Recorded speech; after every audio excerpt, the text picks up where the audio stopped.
दोस्तों SPG classes में आप सभी का स्वागत है। आज हम इंटरमीडिएट की कैकेयी का अनुताप आपको पढ़ाएंगे। इसे आप फेयर वर्क भी कर सकते हो और आपको समझ में भी आएगा। हम बड़े अच्छे से आपको समझाने की कोशिश करें। तदनंतर बैठी सभा उठज के आगे, नीले वितान के तले दीप बहु जागे। टकटकी लगाए नयन सुरों के थे वे, परिणामोत्सुक उन भयातुरों के थे वे। तो बच्चों संदर्भ तो वही लिखना कि प्रस्तुत काव्य पंक्तियां हमारी पाठ्य पुस्तक कक्षा 12 हिंदी के कैकेयी का अनुताप नामक पाठ से ली गई हैं और इसके रचयिता मैथिली शरणगुप्त हैं। नीले उतान माने होता है नीला आकाश, सुर माने देवता, नयन माने नेत्र और दीप माने क्या होता है दिए। अच्छा, प्रसंग में आप लोग ये लिख देना, वनवासी राम को लौटाने के लिए भरत समस्त अयोध्या वासियों के साथ चित्रकूट पहुंचते हैं। यहाँ आयोजित सभा का वर्णन किया गया है। तो तदनंतर बैठी सभा उठज के आगे, चित्रकूट में है ना, वनवासी राम की कुटिया के सामने संध्या के समय भारत सहित समस्त अयोध्या वासियों की सभा प्रारंभ हुई और नीले वितान के तले दीप बहु जागे। उस समय आकाश रूपी नीले चंदोवे के नीचे नक्षत्र रूपी असंख्य दीपक जल रहे थे। रात्रि के समय शांत, जहाँ पर आवाज न हो, नीरो है ना, शांत यानी नीरो वातावरण में तारागण रूपी दीपक देवताओं के नेत्र सदृश दिखाई दे रहे थे। वो जो उस सभा का परिणाम जानने के लिए भय से व्याकुल होकर टकटकी लगाए नीचे की ओर देख रहे थे। क्योंकि बच्चों देवताओं को ये भय था कि यदि भरत के आग्रह करने पर राम वन से लौट गए तो रावण और जो राक्षस वगैरह हैं उनका वध कैसे होगा। ये देवताओं की बड़ी चिंता थी। इसलिए देवता चाह रहे थे कि राम अयोध्या वापिस ना जाए, लेकिन अयोध्यावासी चाह रहे थे कि राम वापिस चले जाए। तो दोनों लोगों के अंदर परिणाम जानने की उत्सुकता थी। उत्फुल्ल करौंदी कुंज वायु रह रहकर और करती थी सबको पुलक पूर्ण महमहकर। वह चंद्रलोक था कहाँ चांदनी वैसी, प्रभु बोले गिरा गंभीर नीर निधि जैसी। तो यहाँ पर छायावाद की विशेषता होती है कि हम प्रकृति को साथ ले तो यहाँ छायावाद की झलक दिखाई देती है। तो उत्फुल्ल करौंदी यानी वो खिले हुए फूलों से भरे, खिले हुए फूलों से भरे करौंदे के कुंज, कुंज माने बगिया, करौंदे के बगियों से रह रह कर आती हुई सुगंधित हवा वायु सभा में बैठे लोगों को रोमांचित कर रही थी। वो स्थान साक्षात चंद्रलोक बन गया था। वो चंद्रलोक था वहाँ कहाँ चांदनी वैसी, प्रभु बोले गिरा गंभीर नीर निधि जैसी। वो स्थान साक्षात चंद्रलोक बन गया था। वैसी स्वच्छ तथा निर्मल चांदनी अन्यत्र जो है दुर्लभ थी, अन्यत्र दिखाई नहीं देती थी। उस वातावरण में राम अपनी समुद्र के समान, नीर निधि माने समुद्र, समुद्र के समान गंभीर वाणी से बोले। तो यहाँ प्राकृतिक वातावरण का सुंदर चित्र प्रस्तुत किया गया है, साथ ही वातावरण की गंभीरता प्रदर्शित की गई है ना। भाषा साहित्यिक खड़ी बोली रसांत अलंकार यहाँ पर उपमा अलंकार है ना। क्या कि हे भरत भद्र अब कहो अभीप्सित अपना, सब सजग हो गए भंग हुआ जो सपना। हे आर्य रहा क्या भरत अभीप्सित अब भी, मिल गया अकंटक राज उसे जब तब भी।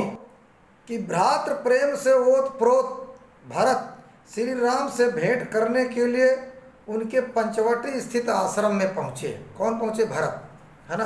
रात में सभा बैठी और श्री राम ने भरत से उनकी इच्छा पूछी।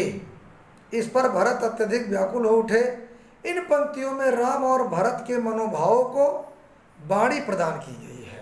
हे शिष्ट विनम्र, हे शिष्ट या विनम्र स्वभाव वाले भरत, अपनी मनोकामना बताओ। राम के इस प्रश्न को सुनकर वहाँ उपस्थित समस्त समुदाय सजग हो गया, अलर्ट हो गया है ना। जैसे सब स्वप्न देखते देखते जाग उठे हों। श्री राम के प्रश्न को सुनकर भरत ने दुखपूर्ण हृदय से कहा कि हे श्रेष्ठ राम, है ना, मेरी कोई भी मनोकामना शेष नहीं रही। मुझे तो बाधा रहित राज्य प्राप्त हो गया है। पाया तुमने तब तले अरण्य बसेरा, रह गया अभिषिक्त शेष तदब क्या मेरा। हे श्रेष्ठ राम, और आपको वृक्ष के नीचे कुटिया बनाकर अरण्य बसेरा यानी जंगल का बसेरा बन मिल गया। अब आप ही बताइए कि मेरी कौन सी मनोकामना शेष रह गई है।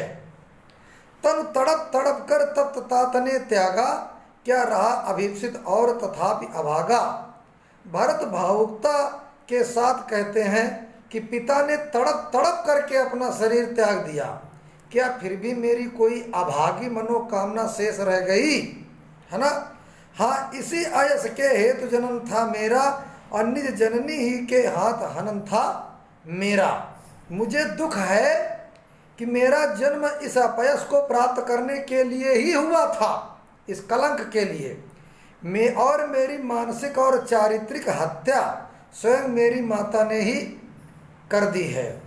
हे भाई, अब कौन अभिप्सित और आर्यवा किसका, संसार नष्ट है भ्रष्ट हुआ घर जिसका। हे भाई, जिस व्यक्ति का घर और संसार सभी कुछ नष्ट हो गया, तब उसको कौन सी इच्छा शेष रह सकती है। मुझसे मैंने ही आज स्वयं मुँह फेरा, हे यार बता दो तुम ही अभिप्सित मेरा। भरत ने पुनः कहा कि हे भाई, मुझे अपने जीवन से अत्यधिक ग्लानि हो रही है। अब तो मुझे अपने आप से ही विरक्ति हो गई है, और जिसे स्वयं से विरक्त हो जाए उसकी इच्छा और क्या हो सकती है। इन पंक्तियों में भ्रातृ हृदय की गहराई को स्पष्ट करने का प्रयास किया गया है ना। गुप्त जी ने बड़ी सरसता भावात्मकता के साथ इस प्रसंग को अभिव्यक्त किया है। श्री राम द्वारा पूछा गया प्रश्न भरत के हृदय को उद्वेलित कर देता है। ऐसा लगता है मानो उनके हृदय का सारा आवेग उमड़ कर बाहर आ गया हो। भाषा यहाँ पर बच्चों साहित्यिक खड़ी बोली, शैली प्रबंध, अलंकार, उपमा और अनुप्रास, रसांत, शब्द शक्ति, लक्षणा, गुण प्रसाद। अब आगे देखिए, प्रभु ने भाई को पकड़ हृदय पर खींचा और रोदन जल से सविनोद उन्हें फिर सींचा, है ना। भरत के इन वचनों को सुनकर श्री राम ने गदगद होकर उन्हें खींचकर अपने हृदय से लगा लिया और अपने आंसू उन पर बरसाते हुए कहा, है ना, रोदन जल से सविनोद उन्हें फिर सींचा। क्या कहा उन्होंने कि उसके आशय की था मिलेगी किसको, और जनकर जननी ही जान न पाई जिसको। क्या कहा, बरसाते हुए कहा कि जिसके उच्च भावों की गहराई का अनुमान स्वयं जन्म देने वाली माता तक न कर पाई, उसके हृदय की था किसी दूसरे को कैसे मिल सकती है। तो उसी समय कैकेयी बोल उठी, यह सच है तो अब लौट चलो तुम घर को, चौके सब सुनकर अटल कैकेयी स्वर को। तो अटल माने क्या होता है, दृढ़, है ना। कैकेयी राम से अयोध्या लौट चलने का अनुरोध करती हुई कहती है कि हे राम, यदि यह सच है कि मैंने जन्म देकर भी भरत के हृदय को नहीं जान सकती, तो फिर तुम अयोध्या वापस लौट चलो। और चौके सब सुनकर अटल कैकेयी स्वर को, कैकेयी के इस दृढ़ स्वर को सुनकर सभी लोग चौंक पड़े। सबने रानी की ओर अचानक देखा, वैधव्य तुषारा व्रता यथा विधुलेखा। और सबने अचानक रानी कैकेयी की ओर देखा। श्वेत वस्त्र, सफेद श्वेत वस्त्रों में ढकी हुई कैकेयी विधवा के रूप में उन्हें ऐसी लग रही थी मानो तुषार यानी ठंडी तुषार से ढकी हुई चंद्र किरण हो। बैठी थी अचल तथापि असंख्य तरंगा, वो सिंही अब थी हा गोमुखी गंगा। यद्यप कैकेयी स्थिर बैठी हुई थी, तथापि उसके हृदय में अनेक भाव रूपी लहरें उठ रही थीं। वह सिंघनी अब गोमुखी गंगा की भांति एकदम शांत शीतल दिख रही थी। हाँ, जनकर भी मैंने न भरत को जाना, सब सुन लें और तुमने स्वयं अभी यह माना। कैकेयी कहने लगी कि सब लोग इस बात को ध्यान से सुने कि राम ने यह माना है। अभी उन्होंने खुद कहा राम ने कि कैकेयी ने भरत को जन्म देकर भी भरत के हृदय को नहीं पहचाना। ये सच है तो फिर लौट चलो घर भैया, अपराधिन मैं हूँ तात तुम्हारी मैया। यदि ये सच है पुत्र राम तो तुम घर लौट चलो, मैं तुम्हारी माँ हूँ, मुझसे अपराध हो गया है, मुझे क्षमा करो, मेरी भूल का दंड भरत को मत दो, तुम्हारे वनवास से भरत को कष्ट होगा, इसलिए मेरी बात मानकर अयोध्या वापस लौट चलो। दुर्बलता का ही चिन्ह विशेष शपथ है, पर अबला जन के लिए कौन सा पथ है कि शपथ यानी कसम खाना, सौगंध खाना यद्यप व्यक्ति की कमजोरी का प्रमाण है, ठीक है, तथापि मुझ अबला के लिए सौगंध खाकर अपनी बात को प्रमाणित करने के अतिरिक्त और कोई उपाय नहीं है। और कौन सा पथ है? यदि मैं उकसाई गई भरत से हूँ तो पद समान ही स्वयं पुत्र भी खोऊं। इस प्रकार सौगंध खाते हुए कैकेयी ने कहा कि वास्तविकता यानी सच्चाई ये है कि इस कार्य के लिए भरत ने मुझे नहीं उकसाया है। यदि कोई इस बात को सिद्ध कर दे कि मुझे भरत ने इस कार्य के लिए प्रेरित किया है तो मैं पथ के समान ही अपने पुत्र को भी खो दूं। ठहरो मत रोको मुझे, कहूँ सो सुन लो, पाओ यदि उसमें सार उसे सब चुन लो। कैकेयी ने उपस्थित जन समुदाय से कहा कि मुझे मन की बात कह लेने दीजिए और मेरी बात सुन लीजिए। यदि मेरी बात में कोई सार हो तो उसे आप ग्रहण कर लें। करके पहाड़ सा पाप मौन रह जाऊं, राई भर भी अनुताप न करने पाऊं। यदि मेरी बात में कोई सार हो तो उसे आप ग्रहण कर लें, अन्यथा नहीं। अब मेरे लिए ये संभव नहीं है कि मैं पहाड़ से बड़ा पाप करके भी चुप रह जाऊं और राई जैसा छोटा पश्चाताप भी न कर सकूं। थी सा नक्षत्र सस निशा ओस टपकाती, रोती थी नीरो सभा हृदय थपकाती।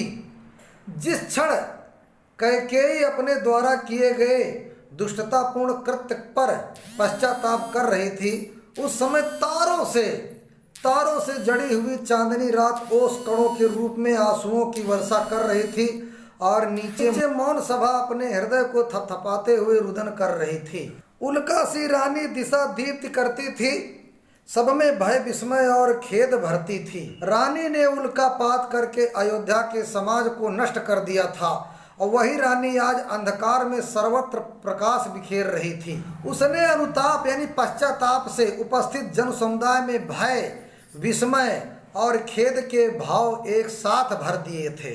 क्या कर सकती थी मरी मंथरा दासी, मेरा ही मन रह न सका निज विश्वासी। कैकेयी ने स्पष्ट रूप से कहा कि बेचारी मंथरा तो एक साधारण दासी थी, उसके पास इतना बल कहाँ था कि वो अपने मन को बदल सकती।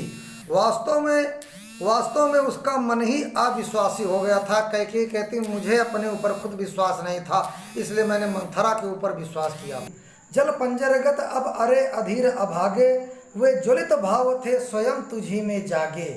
कैकेयी अपने मन को संबोधित करती हुई कहती है कि मेरे शरीर के भीतर स्थित मन, घर में ही आग लगाने वाले भाव तेरे अंदर जागे थे, इसलिए इस शरीर की ठठरी के भीतर जलने वाली आग में अब तू ही जल। मन को कह रही अपने पर था केवल क्या ज्वलित भाव ही मन में, क्या शेष बचा था कुछ न और इस जन्म में। तो यहाँ कैकेयी प्रश्न करती हुई कहती है क्या उस क्षण मेरे मन में ईर्ष्या का भाव ही भरा हुआ था?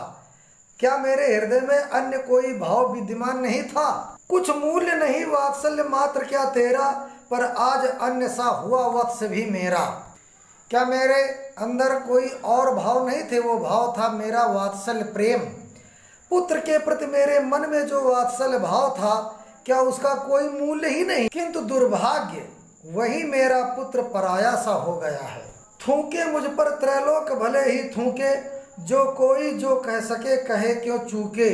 कैकेयी अपने कृत्य पर पश्चाताप करती हुई कहती है कि भले ही तीनों लोक मुझ पर थूके, जिसके जो मन में आए वो कहे, और फिर मेरा तिरस्कार करने में कोई क्यों चूकेगा। छीने न मात्र पद किंतु भरत का मुझसे, रे राम दुहाई करूं और क्या तुझसे। किंतु हे राम, मैं तुमसे केवल एक ही प्रार्थना करती हूँ, मेरा मात्र पद न छीना जाए। कहते आते थे यही अभी नरदेही, माता न कुमाता पुत्र कुपुत्र भले ही। अभी तक संसार के व्यक्ति यही कहा करते थे कि पुत्र भले ही कुपुत्र हो जाए किंतु माता कभी कुमाता नहीं हो सकती। अब कहे सभी यह हाय विरुद्ध विधाता, है पुत्र पुत्र ही रहे कुमाता माता। परंतु भरत के सुचरित्र यानी अच्छा चरित्र, सुचरित्र और मेरे दुष्कृत्यों ने इस सिद्धांत वाक्य को मिथ्या सिद्ध कर दिया। हाय अब लोग विधाता के नियम के विरुद्ध यही कहना न आरंभ कर दे कि पुत्र पुत्र ही रहता है भले ही माता कुमाता बन जाए। बस मैंने इसका बाह्य मात्र ही देखा, दृढ़ हृदय न देखा, मृदुल गात्र ही देखा। मैंने तो भरत के केवल बाह्य कोमल शरीर को ही देखा था, उसकी माँ होकर भी मैं उसके दृढ़ हृदय को नहीं देख पाई। अर्थात भरत का चरित्र कितना उज्जवल और महान है तथा वो अपने सिद्धांतों का कितना पक्का है वो मैं नहीं जान पाई। परमार्थ न देखा पूर्ण स्वार्थ ही साधा, इस कारण ही तो हाय आज यह बाधा। मैंने भरत को राज दिलाकर केवल अपने ही स्वार्थ को पूरा किया, दूसरों के कल्याण की ओर मैंने कभी भी ध्यान नहीं दिया। हाय आज मेरी स्वार्थ प्रवृत्ति के कारण ही यह विघ्न उपस्थित हो रहा है। युग युग तक चलती रहे कठोर कहानी, रघुकुल में भी थी एक अभागिन रानी। यदि मैं परमार्थ को ध्यान में रखकर राम को वनवास न दिलाती तो ये दुर्दिन आज देखने को नहीं मिलता। अब तो युगों युगों तक ये कठोर कहानी सुनी जाती रहेगी कि रघुकुल में भी एक अभागिन रानी कैकेयी हुई थी। निज जन्म जन्म में सुने जीव यह मेरा, धिक्कार उसे था महास्वार्थ ने घेरा। मैं सदगति न पाऊं और जन्म जन्मांतरों में मेरे प्राण यही सुनते रहे कि रघुकुल की उस रानी को धिक्कार है जिसे घोर स्वार्थ ने घेर कर ऐसा अनुचित कर्म कराया कि उसने धर्म का विचार बिल्कुल छोड़ दिया है और अधर्म का आचरण किया। 100 बार धन्यवाद एक लाल की माई, जिस जननी ने है जना भरत सा भाई। इस पर प्रभु श्री राम के साथ सारी सभा एक स्वर से कैकेयी के अपराध का मार्जन करती हुई बोल उठी कि भरत जैसे महान धर्मशील पुत्र को जन्म देने वाली माता धन्य है, सैकड़ों बार धन्य है। हाँ लाल उसे भी आज गमाया मैंने, विकराल कुयस ही यहाँ कमाया मैंने। कैकेयी कहते कि मैंने आज अपने उस पुत्र को भी खो दिया जिसके लिए मुझे महान अपयश ही प्राप्त हुआ। निज स्वर्ग उसी पर वार दिया था मैंने, हर तुम तक से अधिकार लिया था मैंने। जिस पुत्र के लिए मैंने समस्त स्वर्गीय सुखों को न्यौछावर कर दिया, यहाँ तक कि उसी के लिए मैंने तुम्हारा अधिकार तुमसे छीन लिया। पर वही आज ये दिन हुआ रोता है, संकित सबसे धृत हरिण तुल्य होता है। लेकिन मेरा वही पुत्र आज दीनहीन सा बनकर बिलख रहा है और पकड़े गए हिरण की भांति बुरी तरह भयभीत हो रहा है। श्रीखंड आज अंगार चंड है मेरा, तो इससे बढ़कर कौन दंड है मेरा। चंदन के समान शीतल स्वभाव वाला मेरा पुत्र आज जलते हुए अंगारे के समान भयंकर दिखाई दे रहा है। मुझे भागनी माँ के लिए इससे बड़ा दंड क्या हो सकता है। पटके मैंने पदपाणी मोह के नद में, जन क्या क्या करते नहीं स्वप्न में मद में। मैंने भरत के वात्सल के मोह रूपी नदी में अपने हाथ पैर बहुत पटके, अर्थात मोह के वशीभूत होकर हमने भरत को राजगद्दी दिलाने का बहुत प्रयास किया, किंतु इसमें मेरा अपराध ही क्या है। ये तो मानव स्वभाव ही है, लोग स्वप्न और नशे में क्या क्या उछालते हैं। हाँ दंड कौन क्या उसे डरूंगी अब भी, मेरा विचार खुद दयापूर्ण हो तब भी। आज मेरा यह मोह भंग हो गया है, मैंने जो कुछ भी किया है उसके लिए बड़े से बड़ा दंड भुगतने के लिए तैयार हूँ। दंड के प्रति मैं भयभीत नहीं हूँ, मैं नहीं चाहती कि कोई मेरे प्रति थोड़ी भी दया दिखावे। हाँ दया हंत वो घृणा आहा वह करुणा, वैतरणी सी है आज जाह्नवी वरुणा। मेरे प्रति दया करुणा और घृणा से भी कष्टप्रद है। आज मेरे लिए गंगा और यमुना जैसी पवित्र नदियां भी नरक की वैतरणी की भांति घृणित और भयानक है। सह सकती हूँ चिर नरक सुने सुविचारी, पर मुझे स्वर्ग की दया दंड से भारी।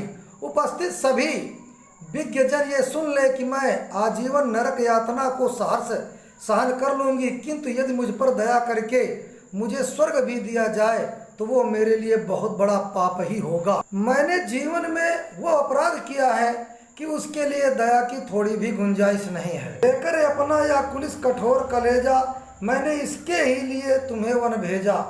कैकेयी पश्चाताप की अग्नि में जलती हुई कहती है, हे पुत्र मेरा हृदय पाप युक्त एवं निर्दय है, इसी के कारण मैंने तुम्हें वनवास दिलवाया था। घर चलो, इसी के लिए न रूठो अबयो, कुछ और कहूँ तो उसे सुनेंगे सब क्यों। तुम्हारे और भरत के भ्रातृ प्रेम के कारण मेरे हृदय की मलिनता समाप्त हो गई है। अब इसी हृदय के लिए तुम अयोध्या के लिए प्रस्थान करो। इस प्रकार न रूठो, मेरा हृदय पश्चाताप की अग्नि में जलकर पवित्र हो गया है। इसके साक्ष्य में यदि मैं अब कुछ कहूँगी तो उस बात को कोई क्यों सुनेगा। मुझको यह प्यारा और इसे तुम प्यारे, मेरे दुगने प्रिय रहो न मुझसे न्यारे। बस मैं तो इतना ही कह सकती हूँ कि भरत मुझे प्रिय है और तुम भरत को प्रिय हो। इस प्रकार तुम मुझे दुगने प्रिय हो। कैकेयी कहती है कि हे राम, तुम मेरे ही पास रहो, मुझसे अलग नहीं रहो। मैं इसे न जानूं किंतु जानते हो तुम, अपने से पहले इसे मानते हो तुम। मैं तो यह जानूं या न जानूं, लेकिन तुम तो यह जानते हो कि भरत और तुम एक दूसरे से अत्यधिक प्रेम करते हो और तुम अपने प्रिय भरत को अपने से ज्यादा चाहते हो। तुम भ्राताओं का प्रेम परस्पर जैसे यदि वो सब पर यूं प्रकट हुआ है वैसा। कैकेयी कहती है कि हे राम, तुम्हारा और भरत का जैसा भ्रात प्रेम यदि सभी पर उसी रूप में प्रकट होगा तो मैं भी उसकी पात्रा हूँ। तो पाप दोष भी पुण्य दोष है मेरा, मैं रहूं पंकिला पद्म कोश है मेरा। अर्थात तुम्हारा आदर्श प्रेम सभी को क्षमा कर देता है, तो मैं भी क्षमा योग्य हूँ। मेरा तुम्हें वन भेजने का या दुष्कर्म तो स्वतः ही पुण्य के संतोष में परिवर्तित हो गया है। कुछ भी हो, मैं पंकिला हूँ, पाप के कीचड़ में सनी हुई हूँ, किंतु तुम जैसे पुत्रों को पाकर मैं पद्म कोश यानी कमल के पुष्पों का तालाब हो गई हूँ। आगत ज्ञानी जन उच्च भाल ले लेकर समझावे तुमको अतुल युक्तियां देकर। हे राम, आगे आने वाले ज्ञानी जन तुम्हारे और भरत के अतुल प्रेम के संदर्भ में अकाट्य प्रमाण देकर तुम्हारी और भरत की श्रेष्ठता को सिद्ध करें, अथवा भरत को निर्दोष और मुझे अपराधिनी सिद्ध करके अपनी विद्वता के गर्व से स्वयं का मस्तक ऊंचा कर। मेरे तो एक अधीर हृदय है बेटा, उसने फिर तुमको आज भुजा भर भेटा। किंतु बेटा, मैं तो ये बस इतना जानती हूँ कि मैं एक माँ हूँ और माँ के अधीर हृदय में तर्कों के लिए कोई स्थान नहीं होता। वो तो सब तर्कों को दरकिनार करते हुए केवल अपनी संतान का हित साधन चाहती है। बेटा, मेरे भीतर भी माँ का वही अधीर हृदय है जो किसी प्रकार का तर्क नहीं चाहता। वो तो मात्र इतना चाहता कि उसके पुत्र परस्पर प्रेम के साथ उसकी आंखों के सामने रहें। वही अधीर हृदय अब तुम्हें अपनी बाहों में भरकर घर लौट चलने का आग्रह कर रहा है। कैकेयी के कहने का तात्पर्य यही है कि मेरे हृदय को ये नहीं पता कि अपराध किसका था या मैं दोषी हूँ अथवा नहीं। वह तो केवल यह चाहता है कि तुम, उसका हृदय ये चाहता है कि तुम एक पल के लिए भी मेरी गोद अर्थात स्नेह से दूर न हो। अतः बिना कोई तर्क किए तुम अब अयोध्या लौट चलो। तो यहाँ पर बच्चों, माता के ममत्व को अभिव्यक्त करने में गुप्त जी को सफलता हुई है। कैकेयी के पश्चाताप से धुले उसके पवित्र हृदय की झांकी प्रस्तुत करने में भी गुप्त जी सफल हुए। यहाँ कैकेयी के चरित्र को उज्जवल बनाकर माता के हृदय की पवित्रता को बनाए रखने का उनका प्रयास स्तुत्य है। धन्यवाद बच्चों। वीडियो लाइक, सब्सक्राइब, कमेंट करो। आगे आने वाली वीडियो को पाने के लिए, नोटिफिकेशन पाने के लिए बेल आइकन घंटी बजा दो। धन्यवाद।